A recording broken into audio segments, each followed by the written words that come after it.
नमस्ते बच्चों, sons classes के ऑनलाइन प्लेटफॉर्म पर मैं तरुण कुमार आप सबका स्वागत करता हूं।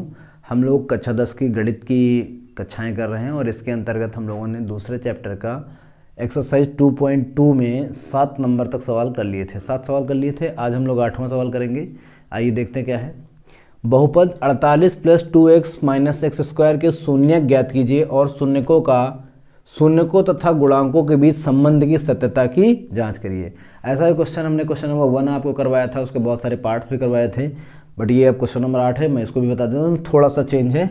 बहुपद आपका लिखा है 48 + 2x - x²।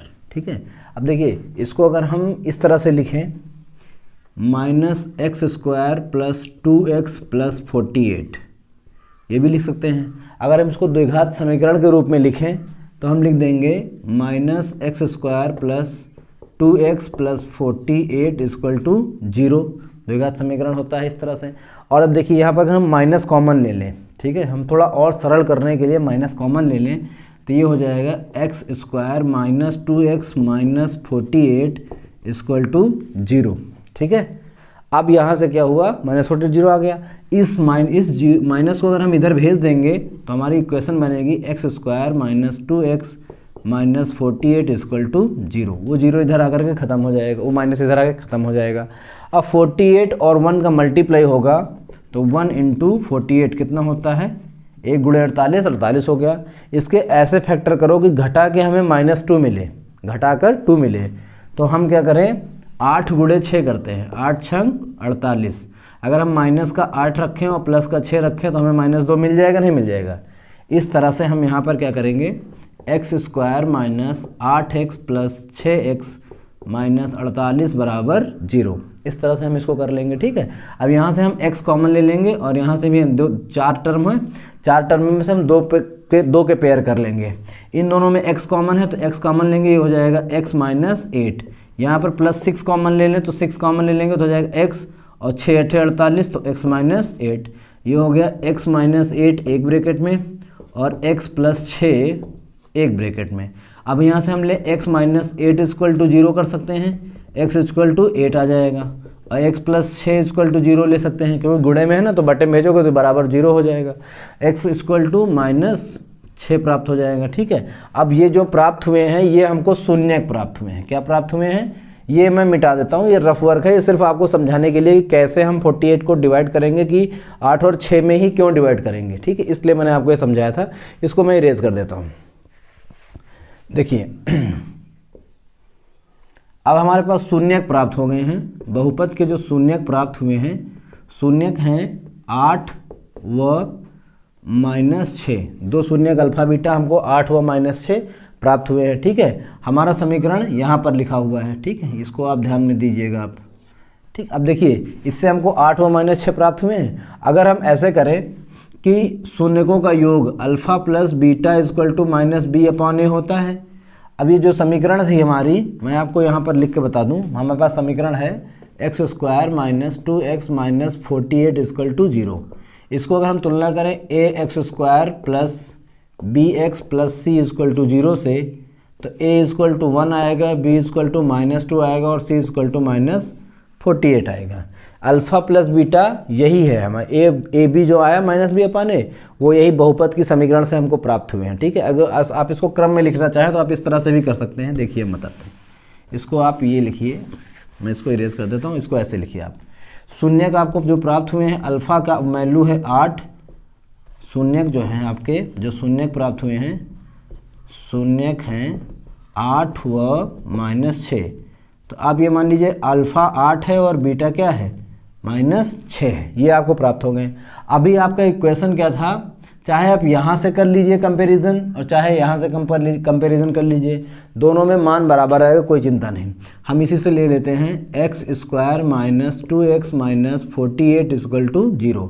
इसकी हम तुलना करें ax² + bx + c = 0 से तुलना करो, से तुलना करने पर अब देखिए यहाँ से a की वैल्यू प्राप्त हुई 1, b की वैल्यू क्या हुई, b की वैल्यू -2 और c की वैल्यू क्या प्राप्त हुई, -48। अगर +48 होता तो हम लिखते केवल 48, बट अगर माइनस लगाया तो -48 लिखेंगे। ठीक है, इस तरह से ये होगा। ठीक, अभी देखिए ए बी और सी की वैल्यू आपको प्राप्त हो गई है। अगर हम इस समीकरण से निकालते हैं तो ए की वैल्यू हमें -1 मिलती, बी की वैल्यू हमें +2 मिलती और सी की वैल्यू 48 मिलती। वो भी प्लस माइनस जब हम करते हैं तो हमें एग्जैक्ट जो आंसर आना होता तो बराबर ही आता दोनों से। ठीक है, तो अब हम क्या करें, शून्यकों का योग अल्फ़ा प्लस बीटा होता है -b/a। हमारे अल्फ़ा बीटा क्या है, 8 व -6, 8 प्लस -6 माइनस बी की वैल्यू है 2, सॉरी बी की वैल्यू है -2, बी की वैल्यू है -2 और ए की वैल्यू है 1। अब 8 और 6 क्या होंगे, 8 प्लस माइनस माइनस हो जाएंगे, माइनस माइनस प्लस 2 हो जाएंगे, बटे के 1 का कोई मतलब नहीं। 8 में से 6 गया 2 बचेगा, ओ पर बचा 2। शून्यकों की जो शून्यक और गुणांकों के बीच जो संबंध की बात थी, संबंधों में हमने प्लस जो शून्यकों का योग सही की साबित किया, वो प्रूफ हो गया है। अब शून्यकों का गुणनफल होता है alpha into beta equal to c/a।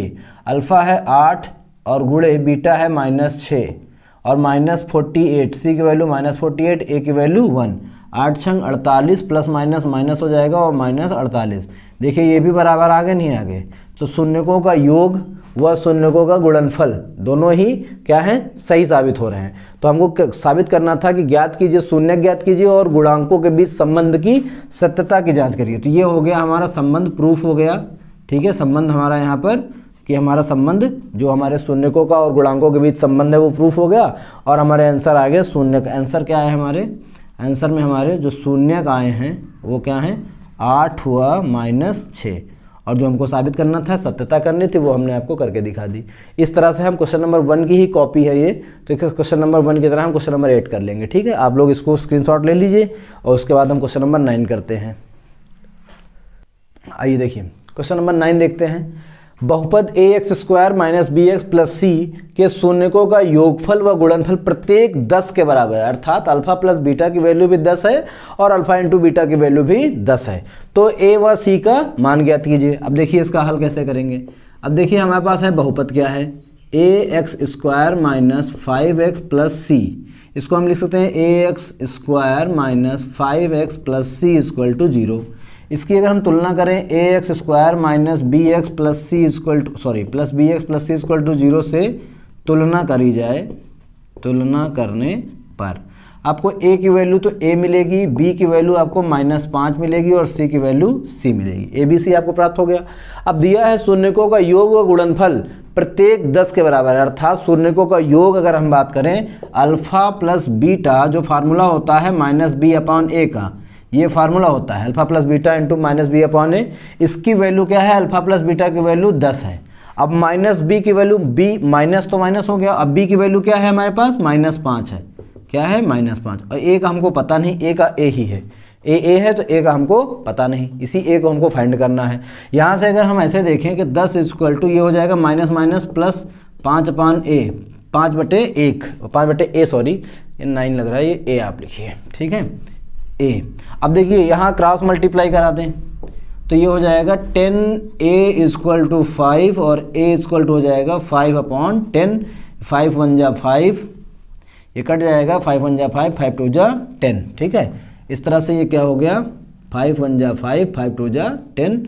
तो आपको वैल्यू मिल गई 1/2, a की वैल्यू मिल गई 1/2। अब दूसरा आपको क्वेश्चन फार्मूला पता है अल्फा इंटू बीटा = c/a होता है। ये c/a मैं इसलिए लिख रहा हूँ, ये फार्मूले वाला है, ये आप ये ना समझिए c/a फार्मूले वाला है। अभी अल्फा इंटू बीटा की वैल्यू भी कितनी है, 10 है। c की वैल्यू यहाँ पर c ही है। a की वैल्यू अभी अभी हमने फाइंड करी है क्या, 1/2। इसको हम ऐसे लिखें कि 10, तो c/1 जो बटे का 2 था वो ऊपर चला जाएगा, c × 2 हो जाएगा। अब हम इसको क्रॉस मल्टीप्लाई करा दें। ठीक है, तो ये हो जाएगा 2c = 10, 10 1 जा 10 और 2c × 1, तो c = क्या आएगा, 10/2, मतलब 2 5 जा 10, 5 आ जाएगा। तो जो हमको a व c की वैल्यू पता करनी थी, तो a का मान आया है 1/2 और c का मान आया है 5। ये दोनों हमारे आंसर हो गए। ठीक, स्क्रीनशॉट ले लीजिए आप इसका, फिर अगला क्वेश्चन करें। हाँ, क्वेश्चन नंबर 10 देखिए बहुपद x² + 1/x 1/6x माइनस 2 के शून्यक ज्ञात कीजिए तथा बहुपद के गुणांकों व शून्यकों के बीच संबंध का सत्यापन कीजिए। बच्चों ये बिल्कुल पहले क्वेश्चन की तरह है। क्वेश्चन नंबर 1 के लास्ट पार्ट्स में हमने इस तरह के क्वेश्चंस किए थे जहां हमको फ्रैक्शन वैल्यू मिलती थी। ठीक है, आइए हम इसको भी करके दिखाते हैं आपको। x² प्लस 1/6x माइनस 2 ये हमारा बहुपद दिया गया है, इसके शून्य ज्ञात करने हैं। ठीक है, इसको हम समीकरण रूप में लिखेंगे द्विघात समीकरण x² plus 1/x minus 2 equal to 0। यहाँ पर अपॉन में 1 है, यहाँ अपॉन में 1 है। अगर हम तीनों टर्म का एलसीएम ले लेंगे तो तीनों का 1 और 6 का एलसीएम आ जाएगा 6। ठीक है, यहाँ पर भी कुछ नहीं है तो 1 है, यहाँ कुछ नहीं है तो 1 है, 1 और 6 का एलसीएम 6 आ जाएगा। अब हम इस 6 से इसको मल्टीप्लाई करेंगे। ठीक है, इसको हम 6 से मल्टीप्लाई करेंगे तो 1 6 6 हो जाएगा, ये हो जाएगा 6x²। जब यहाँ 6 से करेंगे तो ये 6 है, ये 6 कैंसिल हो जाएगा तो हमको मात्र x मिलेगा। यहाँ पर भी 6 से करेंगे तो 1 6 6 होगा तो 6 2 12 हमको प्राप्त हो जाएगा इक्वल टू 0। उम्मीद करता हूँ ये लाइन आपको समझ में आएगी। एलसीएम लेके हमने फ्रैक्शंस को जोड़ने या घटाने का सिस्टम जो भी हमारा रूल होता है उसको हमने अप्लाई किया है। ठीक है, अब आ गया 6² माइनस प्लस x माइनस 12। इसको हम एक पद मान लें और इसको हम कहें कि 0/1 लिखा है तो इन दोनों को क्रॉस मल्टीप्लाई करा दें।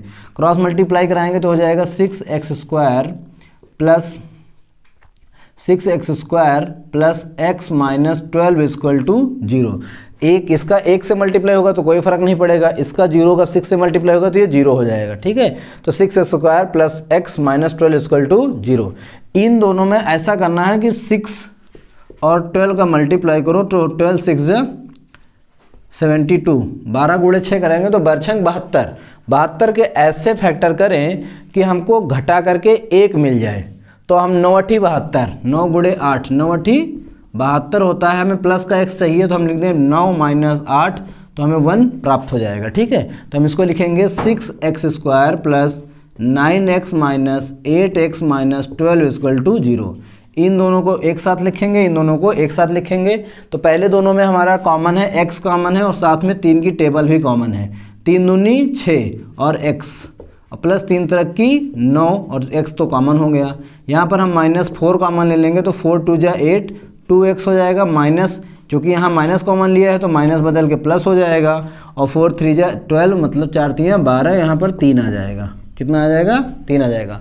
अब दोनों ब्रैकेट में 2x प्लस 3 यहाँ भी भाई 2x प्लस यहाँ भी है तो 2x प्लस 3 हम कॉमन ले लेंगे और हमको मिलेगा 3x माइनस 4 इक्वल टू 0। यहाँ से हम अब देख लेंगे कि x की वैल्यूज़ क्या निकल सकती हैं।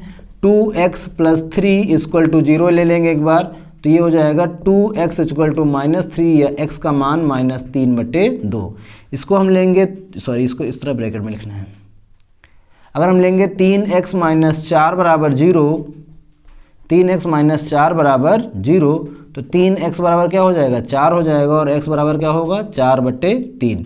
x के दो वैल्यू मिले हैं -3/2 और 4/3। यही हमारे क्या है? शून्यक है। जो बहुपद दिया था इस बहुपद के शून्यक क्या हुए? यही हो गए हमारे। ठीक है, चलिए इसको मैं मिटा देता हूँ, ये आपके हेल्प के लिए मैंने लिखा था। अब देखिए अभी हमें शून्यक प्राप्त हो गए। ठीक है, हमारे पास इक्वेशन क्या है?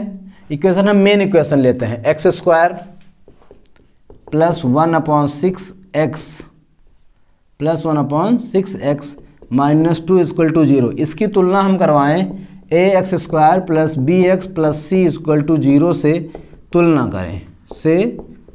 करें तो अब देखिए a की वैल्यू क्या प्राप्त हुई? 1, b की वैल्यू क्या प्राप्त हुई? 1/6। b की वैल्यू क्या है? ये ऊपर 1/6 और यहाँ पर 2 है तो c की वैल्यू क्या प्राप्त होगी हमको? -2। अब देखिए -2 इसलिए अगर हम प्लस के साथ करेंगे ना तो इसको हम ऐसे लिख के दिखाएं। आप इसको ऐसे भी लिख सकते हैं x² plus 1/6x plus -2 equal to 0। अब प्लस -2 बन जाएगा नहीं बन जाएगा? इसीलिए हम c की वैल्यू क्या लेंगे? -2 लेंगे। बात समझ में आई? तो a b c की वैल्यू हमको प्राप्त हो गई। अब हमको पता है कि शून्यक हमारे पास है -3/2 और 4/3 और a b c की वैल्यू भी हमने प्राप्त कर ली।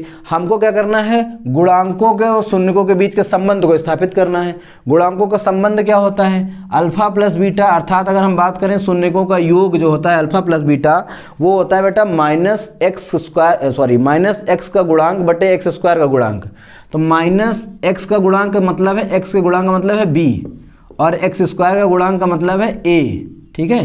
तो ये होता है अल्फा प्लस बीटा होता है -b/a, ठीक है। अल्फा प्लस बीटा की वैल्यू प्राप्त करिए, -3/2 1 हो गया और प्लस 4/3 इन दोनों को जोड़ दीजिए और इक्वल टू -b की वैल्यू क्या है 1/6 है, 1/6 लिख दीजिए और a की वैल्यू है 1, a की वैल्यू है 1। इन दोनों का एलसीएम लेंगे, 6 एलसीएम हो जाएगा तो 3 3 9 -9 और 4 दूनी 8 प्लस का 8 हो जाएगा। यहाँ पर -1 ऊपर रहेगा, 6 नीचे आ जाएगा, 6 गुणे 1 बन के 9 में से 8 माइनस हो जाएगा तो -1/6 बचेगा और इधर -1/6 बचेगा। तो देखिए x के जो शून्यकों का योग है वो बराबर आ गया है। इस तरह से हमारा एक गुणांक वेरीफाई हो जाता है, वो संबंध वेरीफाई हो जाता है। दूसरा संबंध है गुणांकों का गुणनफल, सॉरी गुणांकों का नहीं, शून्यकों का गुणनफल। क्या है? शून्यकों का गुणनफल होता है अल्फा इंटू बीटा। ये होता है अचर पद। क्या होता है? अचर पद। अचर पद मतलब c, अचर पद बटे x² का गुणांक मतलब a। अचर पद c और x² का गुणांक मतलब a। ये होता है alpha into beta c/a। Alpha into beta की वैल्यू प्राप्त करेंगे तो ये -3/2 है अल्फा और बीटा का मान है हमारा कितना 4/3। इसको पहले शून्य को हम अल्फा मानते हैं और दूसरे शून्य को हम बीटा मानते हैं, ये बात ध्यान दीजिएगा। बीटा की वैल्यू क्या है 4/3, 4/3। सी की वैल्यू क्या प्राप्त हुई है बेटा? सी की वैल्यू है -2 हम सबका मान रख देंगे और ए की वैल्यू क्या है 1 हम सबका मान रख देंगे, ठीक है। रख देते हैं। देखिए देखिए -3, अब इस 3 से ये 3 कैंसिल हो जाएगा, 2 1 कम 2 और 2 दूनी 4। इस 2 को कट कर दीजिए, 2 1 कम 2 और 2 दूनी 4। ऊपर क्या बचा माइनस और यहाँ बचा 2, -2। नीचे से सब 1 हो चुका है और यहाँ क्या है -2। 1 का कोई मतलब नहीं होता अपॉन में, -2 बराबर -2। इस तरह से अल्फा इंटू बीटा अर्थात जो शून्यकों का गुणनफल है वो भी वेरीफाइड हो जाता है और शून्यकों का जो योगफल है वो भी वेरीफाई हो जाता है। यही हमको प्रूफ करना था। बहुपद के गुणांक और शून्यकों के बीच के संबंध को सत्यापित कीजिए। तो यहाँ पर ये दोनों प्रूफ हो गए हैं, संबंध सत्यापित हो गया और हमको शून्यक ज्ञात करने थे। तो शून्यक का हमको क्या प्राप्त हुए हैं? शून्यक हमको बेटा प्राप्त हुए हैं -3/2 और 4/3। ये आपका आंसर। उम्मीद करता हूँ आपको क्लासेस समझ में आई होंगी। आप स्क्रीनशॉट ले लीजिए। हो गया। उम्मीद करता हूँ आपको क्लासेस समझ में आई होंगी। जो कक्षा क्वेश्चन नंबर 10 तक आज हम कर चुके हैं। क्वेश्चन नंबर 11 सेम है, अगर आप इसको करने की कोशिश करिएगा, अगर हो जाता है तो बहुत अच्छी बात है और हम इसको बाकी क्वेश्चंस को कल करेंगे, ठीक है। और अगर आपको क्लासेस अच्छी लग रही हों, पसंद आ रही हों तो आप इनको लाइक करिए, शेयर करिए और सब्सक्राइब करिए और अपने दोस्तों को भी इसके बारे में बताइए ताकि अपने दोस्तों को भी इसका फ़ायदा मिल सके। धन्यवाद बच्चों, जय हिंद।